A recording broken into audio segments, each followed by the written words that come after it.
जय हिंद दोस्तों। The Sandeep Yadav show में आपका बहुत बहुत स्वागत है। दोस्तों, आज हम बात करने जा रहे हैं पद्मश्री प्रहलाद सिंह जी टिपाणिया जी के बारे में, जिन्होंने कबीर जी के भजनों का वह जादू चलाया कि देश के साथ साथ विदेश के लोग भी कबीर से जुड़ते चले गए।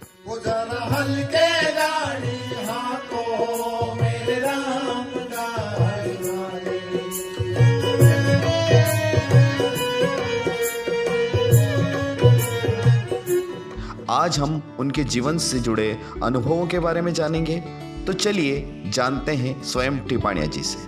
तो नमस्कार दोस्तों, हमारे साथ हैं पद्मश्री टिपाणिया जी। गुरुजी प्रणाम आपको सबसे पहले। प्रणाम संदीप और गुरु दोनों को। और आज आपके आत्मीयता के लिए साधुवाद के आप राजगढ़ से चल करके यहाँ दुनिया के लिए कबीर आश्रम में आए जी। और वैसे तो आप स्वयं ही कबीर आश्रम है, क्योंकि कबीर का आश्रम कोई विशेष जगह नहीं होती है, हर इंसान का घर ही कबीर का आश्रम है। फिर भी आप आए, आपका बहुत बहुत स्वागत है। गुरुजी, मेरा पहला क्वेश्चन था आपसे कि मैं तो बचपन से, मेरे दादाजी खुद आपके फ़ैन थे, पिताजी भी फ़ैन थे, मैं भी आपका बहुत बड़ा फ़ैन हूँ और आपसे ही मैंने जो भी कुछ है वो सीखा है। गुरुजी, आपको प्रेरणा कहाँ से मिली? वैसे कबीर के बारे में मैं जहाँ तक सोचता हूँ, आपने भी पढ़ा होगा जी। प्राइमरी स्कूल में कबीर की साखियाँ के नाम से छोटा सा पाठ होता था और उसमें 4-5 साखियाँ रहती थी और एक साखी परीक्षा में आती थी। तो वो ताल्लुक़ था कबीर से 10 नंबर वाला कि हमारे 10 नंबर मिलेंगे और पास हो जाएंगे। मेरे जीवन में कबीर का पदार्पण जब मैं शिक्षक बन गया 1975 में, सन 75 में मिडिल स्कूल में काठगोरदा करके गांव है वहाँ पर। और उस समय पर वैसे मेरा जो सब्जेक्ट था बायोलॉजी रहा, परंतु शिक्षा विभाग में आने के बाद में फिर हमने वो छूट गया, बीएससी नहीं हुआ और फिर बीए और एमए किया। तो सबसे पहले हमारे जीवन में उस समय कबीर के बारे में कोई सोच भी नहीं था और ना कोई हमने ऐसा मालूम था कि कबीर के भजन भी होते हैं। संयोग ये था कि काठगोरदा के पास में गोरखेड़ी है गांव, जहाँ पर एक गुरुजी रहते थे भीमपुरी महाराज, और हर अमावस्या पूर्णिमा को वहाँ पर भजन का कार्यक्रम होता था। तो एक पूर्णिमा पर हम गोरखेड़ी गए थे, हमें बुलाया था, तुम चले गए थे। वहाँ हमने पहली बार कबीर के भजन सुने। वहाँ की जो मंडलियाँ गाती थी, जिसमें प्रहलाद चौकीदार है, गिरधारी है, एक कारीगर बात है, हमारे साथ में मास्टर साहब थे मांगीलाल मालवी।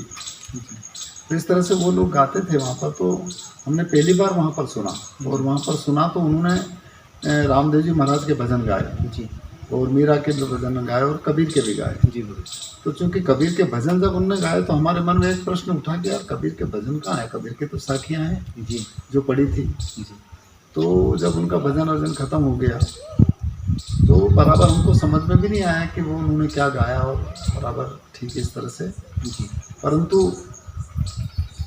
उनका भजन समाप्त हो गया, लगभग रात के 2 बजे तक चला वो कार्यक्रम। और कार्यक्रम के बाद में उनका जो कुछ अच्छा लगा था, हमें भजन अर्जन तो कोई उसमें नहीं रहा, परंतु जो वो तंबूर बजा रहे थे वो तंबूर बहुत अच्छा लगा, उसकी आवाज़ हमें अंतर में छू गई और वो इतना टच किया कि हमारे मन में ऐसा लगा कि यार इसको सीखना चाहिए, ये साथ बहुत अच्छा है। और मैंने तंबूर भी मेरी ज़िंदगी में पहली बार देखा, इसके पहले कभी तंबूरा नहीं देखा। एक तरह जरूर देखा था, क्योंकि हमारे गांव में और यहाँ बरंडवा में गाते थे जी, तो वो एक तरह पर गाते थे और वहाँ पर वो तंबूर पर गाया उन्होंने। तो हमने उनसे बाद में पूछा कि ये आप बजा रहे ये क्या है, तो उन्होंने बोला कि साहब ये तंबूरो है जी। एक आदमी के हिसाब तो बीणो है, एक आदमी के हिसाब के शारदा के। अच्छा। तो इस तरह से अलग अलग तरीके से उन्होंने कहा। तो हमने कहा कि यार इसको हम बहुत अच्छा बजता है, और वो बहुत बड़ा था तो हमने उसको उठा करके भी देखा, क्योंकि कभी मालूम नहीं था कि हल्का है कि भारी है जी। हमने उनसे पूछा कि तुमने सब भजन गाए रामदेव जी के और मीरा के, तो मीरा के भजन किताबों में हैं जी, परंतु कबीर के भजन हमने नहीं सुने थे। तो मैंने कहा यार कबीर के भजन कहाँ हैं, कबीर के तो ये हैं, गुरु गोविंद दोनों खड़ा न कांके चलते रहो। चक्के देख करने, ये जो 4-5 साखियाँ उसमें थी। और चूँकि हम शिक्षक थे तो हमारा ज़्यादा मान सम्मान था उस समय पर।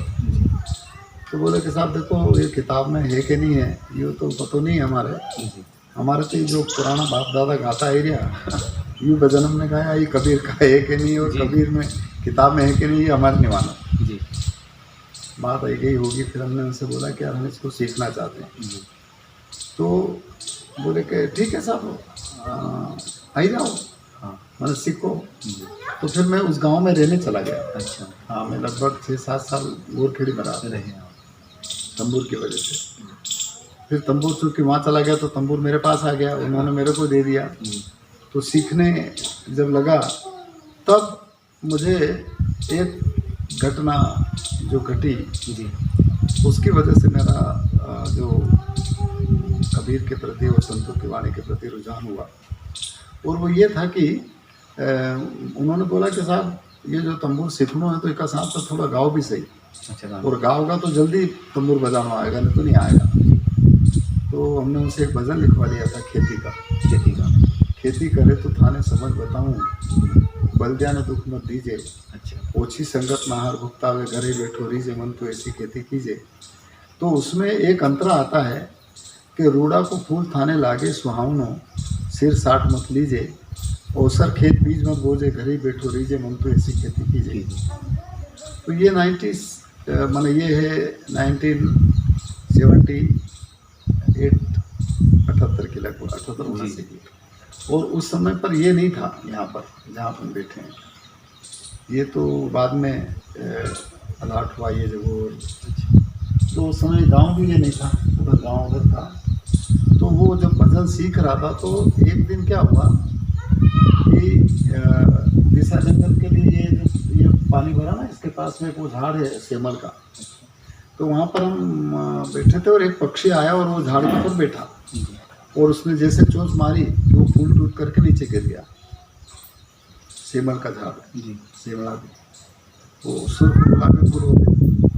तब मुझे प्रश्न उठा कि मेरे मन में ये आया कि यार क्या कबीर ने इसको देख करके क्या होगा कि पक्षी जब इसकी सुंदरता को देख करके जब इसके ऊपर आया और उसको उसका रस पीने के लिए उसको हासिल करना, तो उसने चोंच भी नहीं मारी और टूट करके नीचे गिर गया ना, उसका कुछ नहीं लगा।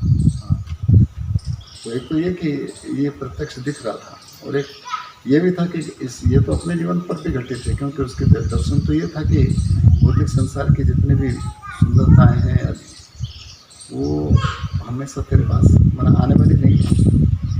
तो इस वजह से फिर हमारा लगाव इन संतों की वाणी के प्रति हुआ, और फिर थोड़ा सीख भी गए जल्दी। तो गाना बजाना शुरू होता है तो सम्मान भी रहा कि शिक्षक थे तो गा रहे थे और फिर इधर उधर जा रहे थे, तो इस वजह से। तो मेरा मतलब ये है कि ये जो संगीत है और संगीत हर इंसान के अंतर में मौजूद है, वो किस तरह से उसको उसके अंदर से निकलता है, किस तरह से उसके अंदर से प्रस्फुटित होकर के पूरे मानव मात्र के लिए समान रूप से जाता है। वो ऐसा नहीं है कि मैं गाता हूँ या आप गाते तो केवल वो मेरे लिए ही है। वो जो नाद है, वो आवाज़ है, वो चारों तरफ डिस्पर्सल होगी, वो चारों तरफ फैलेगी बराबर स्थिति में। अब ये अलग विषय है कि उसको कौन कितना करप्शन कर पाता है, कौन कितना उसको आत्मसात कर पाता है। तो संगीत एक प्रकार का नाद ब्रह्म है, और संगीत एक ऐसी ताकत है जो इंसान के जीवन में अंतर में भी परिवर्तन करती है, और भौतिक संसार के अंदर भी उसका बड़ा परिवर्तन देखने को मिलता है। और संगीत वो है जो सबको जोड़ता है, वो संगीत ही एक तरह से संत है, क्योंकि संगीत शब्द में बहुत पावर है। संगीत में जो गीत आप गा रहे हैं, जो भजन आप गा रहे हैं, उसमें यदि हम पहले अक्षर को हटा दें संगीत में तो गीत बजता है, और गीत यदि आप गा रहे हैं तो अब पीछे के अक्षर को हटा दो तब, तो सब जुड़ जाते हैं उससे, सब संगी हो गए, यानी सब साथी। और अब बाकी का बजता है बीच का अक्षर, गी को बीच से हटा देते हैं तो बाद में बजता है संत। तो अब ये तो आप सभी हैं, यानी पूरी कायनात संत भी है, जी उसके अंदर गीत भी बना हुआ है, और सबको साथ में रहना चाहिए। जी ये इसलिए संगीत जोड़ने का काम करता है, पर कर्कश शब्दों के मार्फत इंसान को तोड़ा भी जा सकता है। तो इसीलिए कबीर की एक साखी है ना कि कटुक वचन कबीर के और सुनते आग लग जाए, और ज्ञानी तो वहाँ मगन बयान अज्ञानी जल जाए। तो ये एक सफ़र है हर इंसान का, मैं जहाँ तक सोचता हूँ। और सच्ची सदगुरु की परमात्मा के ईश्वर की उस राम की अल्लाह की इबादत जो है वो केवल नाद से ही होती है। देखिए हम मंदिर में जाकर के यदि पूजा करते हैं तो लोग घंटी बजाते हैं और दीपक जला करके आरती करते हैं, मना आवाज़ है, एक तरह की नाद है। और वो इबादत करने वाले लोग भी माइक लगा करके इबादत करते हैं, तो वो भी एक प्रकार की आवाज़ है। ईसाइयों में दीपक जलाते हैं, नहीं, इसके अलावा बुद्धिस्ट में एक वो रहता है ऐसा, उसको बजाते हैं, उसके आवाज़ के बाद में फिर वो सब ध्यान साधना करते हैं। तो ये अपने अपने तौर तरीके हैं लोगों को नाद के साथ जुड़ने का, संगीत के साथ जुड़ने का। परंतु मैं जहाँ तक सोचता हूँ कि संगीत एक ऐसी पावरफुल चीज़ है, और वो भी संतों की वाणी है। तो यदि हम पूरी कायनात के लिए काम करें तो उसमें बहुत बड़ा बदलाव आ सकता है। जी और मेरा दृष्टिकोण यही है कि कम से कम संतों की वाणी इस मानव समाज के लिए जिंदी रहे। तो आप लोग भी इसमें खूब गाओ, खूब बजाओ। जी मेरा दूसरा प्रश्न था आपसे, बताइए। आपका सब्जेक्ट बायोलॉजी था, फिर भी आपने कबीर को चुना, तो कहीं ना कहीं कबीर जी की बात आपके दिल में गई? पता नहीं, एक जगह पर तो ये भी कहा है कि जो किया सो तुम किया, मैं किया कछु नहीं, और जो फिर मुझसे तुमने किया तो तुम ही थे जी हो सकता है शायद क्योंकि मैं तो MBBS में जाने वाला था। अच्छा। और जिस समय पर हम पढ़ते थे उस समय पर BSc पार्ट 1 के बाद सीधे MBBS में लेते थे। अच्छा। हाँ, कोई PMT नहीं होती थी। और संयोग था कि वो गर्मी की छुट्टी में हम यहाँ आए, मेरी एजुकेशन 12वीं और BSc पार्ट 1 तक मैं इंदौर ज़िले में रही, मानपुर और मम्मी। हाँ इंदौर। हाँ, तो मैं इधर गर्मी की छुट्टी में आ गया, और वो और शिक्षा विभाग में हमारा हो भी गया सिलेक्शन, तो इधर चले गए, तो फिर हमारा वो सब छूट गया। तो प्रकृति को शायद इस ओर ही लाना होगा, या कबीर साहब ने शायद चुना होगा, क्योंकि ये चुनना उन्हीं का होगा शायद।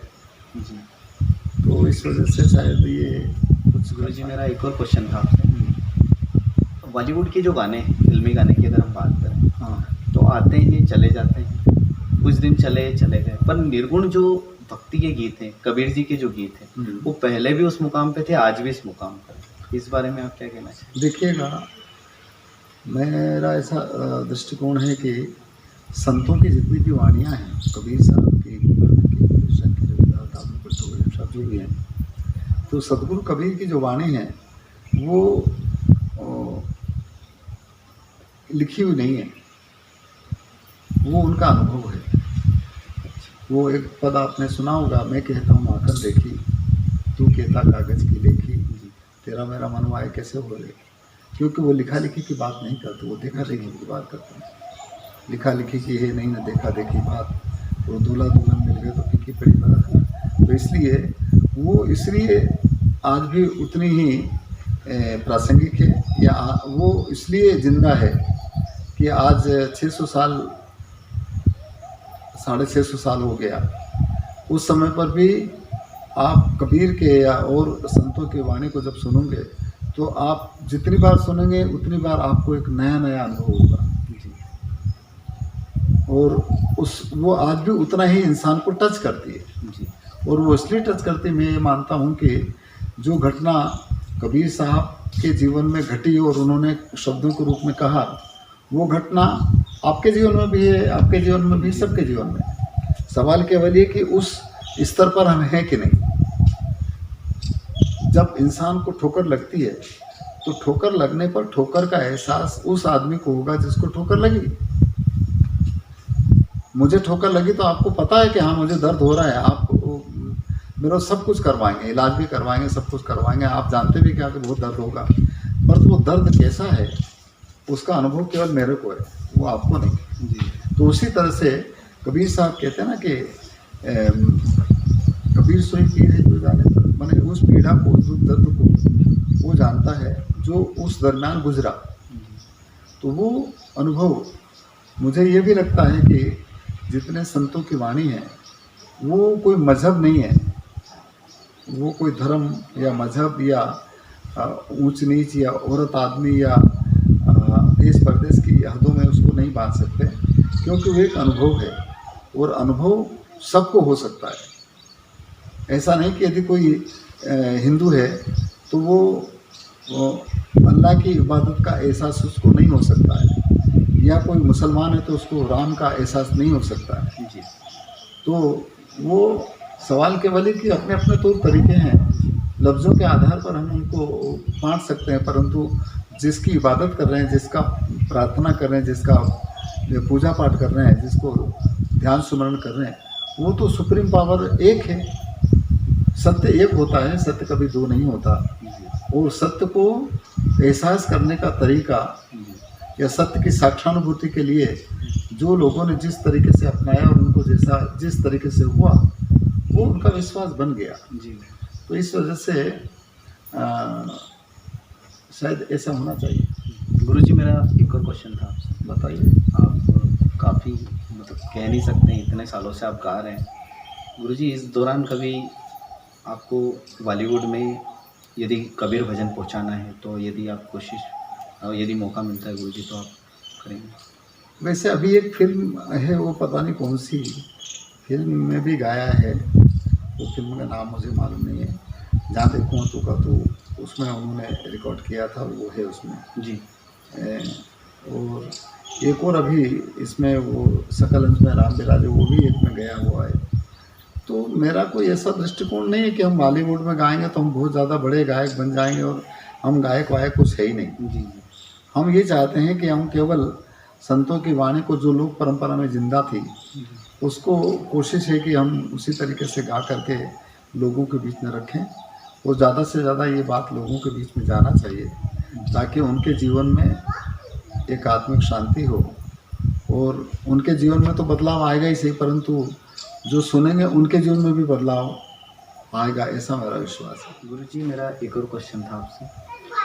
आपने इस मालवांचल से निकलकर भारत का नाम रोशन किया है।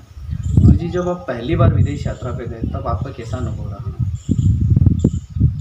देखिए, पहले तो ये है कि हमने अपनी ज़िंदगी में कभी ऐसा सोचा नहीं था कि हम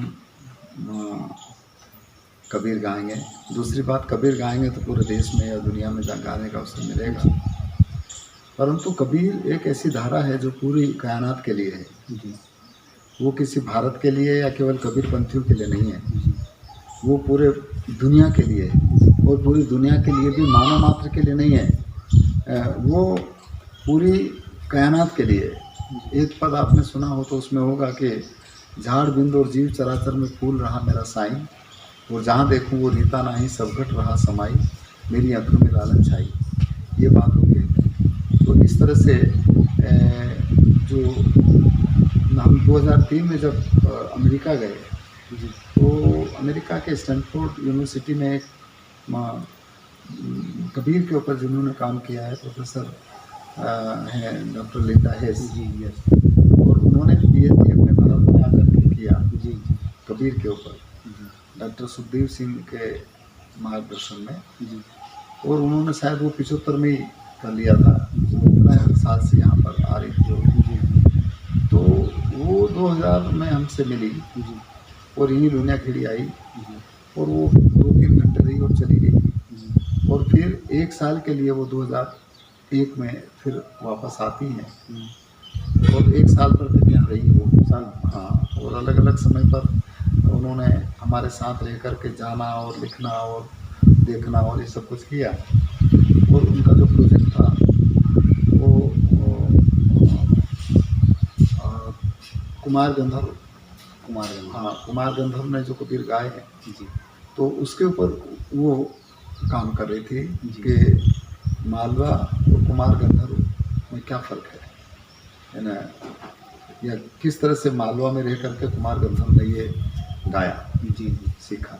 और कुमार गंधर्व इतने बड़े गायक थे जो पूरे देश में शास्त्रीय संगीत के बहुत बड़े जानकार थे। जी और वो उन्होंने देवास में आने के बाद में ही कबीर गाया। और यहाँ के जो लोकल मंडलियाँ थी जी जो गाती थी सीलनाथ की धुनी पर, उनको सुन करके उन्होंने गाया। और उसके बाद में ऊर्जा का पंच अकेला और झूठी सिकाया और जो जो भी उन्होंने बहुत सारे पद गाए। और उन्होंने 6-7 साल तक उनको डॉक्टर ने बंद कर दिया था गाना। हाँ और उसके बाद में जब गाया तो उन्होंने कबीर गाया और ऐसा गाया कि पूरी दुनिया में वो छा गए। तो कुमार गंधर्व जी को उन्होंने सुना था और उसी आधार पर वो काम करना चाहते थे। जी तो उस आधार पर फिर बाद में वो यहाँ पर आए दो डॉक्टर लिंगा। उन्होंने 1 साल भर तक के काम करने के बाद में जब वापस वो चली गए जी तो स्टैनफोर्ड यूनिवर्सिटी में वापस उन्होंने अपना काम जब सबमिट किया जी तो उसके बाद में वहाँ देखने के बाद में शायद उनको लगा कि ये तो यहाँ यूनिवर्सिटी में होना चाहिए। जी फिर उन्होंने एक प्रोजेक्ट बनाया 1 साल मैंने एक यात्रा के लिए। जी और वो लगभग 2.5 महीने तक फिर हम वहाँ रहे। गुरुजी, आप पे एक फिल्म भी बनी थी चालो हमारा देश, जो हाँ, यूट्यूब वो- पे काफ़ी चली थी। हाँ, वो डॉक्यूमेंट्री फिल्में बनाई है सपनम में। जी वो 2003 में जब अमेरिका में हम थे जी उस समय पर आखिरी 15 दिन के लिए जी शबनम वहाँ आई थी। वो यहीं की है, भारत की रही है और वो फिल्म मेकर है। जी वो 1-2 हफ्ते तक वहाँ साथ में रही और उन्होंने जब सुना जी तो वो बहुत प्रभावित हुई। उसके बाद में फिर वो उधर से जब भारत आए हम साथ में उधर से, फिर वो 2003 में के बाद में यहीं आई और 2003 से फिर वो 2009 तक लगभग 6 साल तक वो साथ में रही। और उन्होंने एक फिल्म नहीं 4 फिल्में बनाई हैं। 4 डॉक्यूमेंट्री फिल्में हैं वो 1.5 घंटे की। जी तो वो लगभग 6 साल तक रही जी और आज वो भी गाती हैं। तो उन्होंने एक तो ये जो आपने कहा कबीर खड़ा बाजार में एक कोई सुनता है, ये उन्होंने एक फिल्म में है उसमें एक हद अनहद, हद और अनहद के नाम से है, जिसमें पाकिस्तान का और अलग अलग तरीके के अपने मालों में जो गाने वाले लोग हैं और अलग जगहों से भी गाने वाले लोगों का उसमें है। और एक है चलो हमारा देश। जी गुरुजी। इस तरह से 4 फिल्में उन्होंने डॉक्यूमेंट्री बनाई और वो फिल्में भी काफ़ी प्रभावी रही और उसके ऊपर उनको कई अवार्ड भी मिले। तो वो फिल्में बनी और उसके मार्फत पूरे अभी उन्होंने कबीर उसको कबीर प्रोजेक्ट में कन्वर्ट कर दिया फिर बाद में। अच्छा हाँ, कि कबीर प्रोजेक्ट में है ये। तो उन्होंने सब काम किया, भजन यहाँ पर लोगों से सुने, उसको उसका रिकॉर्ड किया, उसके बारे में अर्थ भी पूछ करके उन्होंने सब लिखवाए और किताबें भी बनाई। तो ये काम उनका हुआ और उसकी वजह से लोगों को वो चीज़ें मिली। जी तो कबीर और अन्य संतों को जिस तरह से जनमानस के बीच में रखने का जो भी लोग प्रयास कर रहे हैं वो बहुत सराहनीय काम है उनका। हम ये चाहते हैं कि संतों की वाणी और कबीर साहब का जो संदेश है, और एकमात्र कबीर ही एक ऐसे ज़्यादा पावरफुल व्यक्ति हुए हैं जिन्होंने निर्भीकता से जो देखा वो कहा। भाई उन्होंने उस समय पर जहाँ पर मुगलकालीन शासन एक तंत्र शासन था, उसमें भी यदि वो ये कहते कि मुल्ला होकर बांग पुकारे क्या वो साहिब बह रहा है, और चींटी के पाँव में नेवर बाजे वो भी साहिब सुनता है, ये बात कहना साधारण बात नहीं है।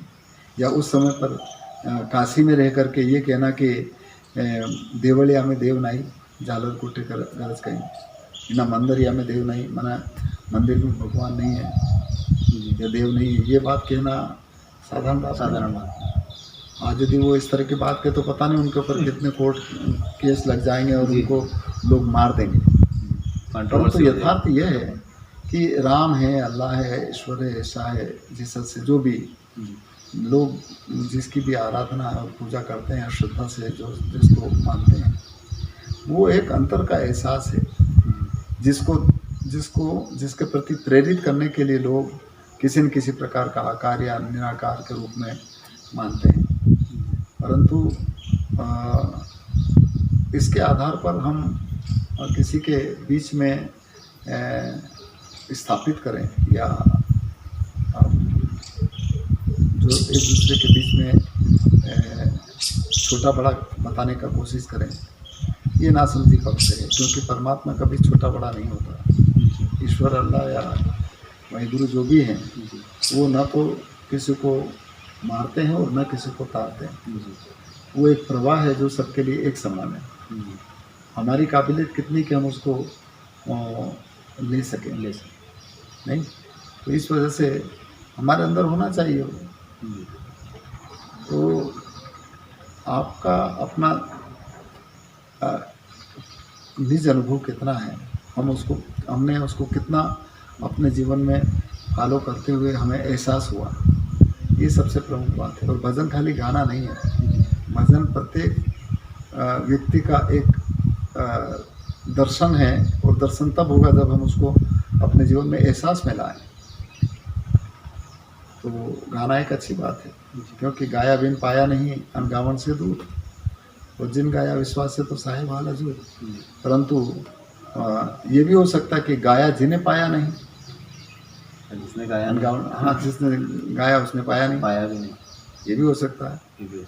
और गाना और रोना एक जैसा होगा यदि हमने उसका एहसास नहीं किया। इसलिए कहा कि गावन ही में रोवना और रोवन ही में राज, और एक तो वन में घर करे न घर में रहे बेराज। हमें घर बार छोड़ करके बाहर जाने की ज़रूरत नहीं है, क्योंकि कबीर घर में रहे, गुरु नानक घर में रहे, रविदास घर में रहे, और जब वो वहाँ रह करके भी उन्होंने कहा कि मन चंगा तो कसौटी में गंगा, तो वहीं पर गंगा आ गई। वो गंगा के पास नहीं गए, गंगा खुद ही उनके पास चलकर आ गई। तो इसका मतलब ये है कि वो ईश्वर सदगुरु परमात्मा अल्लाह वाहिगुरु आपके अंग संग है। और यदि अंग संग है तो फिर हम एक दूसरे के साथ में छोटा बड़ा क्यों कर रहे हैं, एक दूसरे को ऊंचा नीचा क्यों देख रहे हैं, हम एक दूसरे के साथ अन्याय अत्याचार या बलात्कार क्यों कर रहे हैं।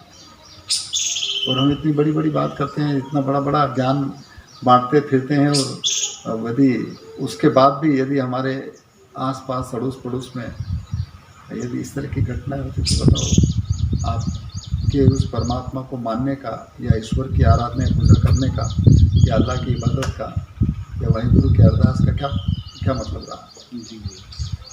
तो इस संतों की वाणी हमें ये दर्शाती है कि हम प्रत्येक कण कण के अंदर हरि व्यापक सर्वत्र समान बात इस तरह की करते हैं नहीं, कण कण में वो मौजूद है, और कण कण में मौजूद है तो कण कण की तो पूजा करते हैं। हमारे अंदर इतनी इंसानियत है कि हम पत्थर की मूर्ति बना करके उसकी पूजा करते हैं और सब कुछ करते हैं, और एक जीते जाते इस परमात्मा को काट देते हैं।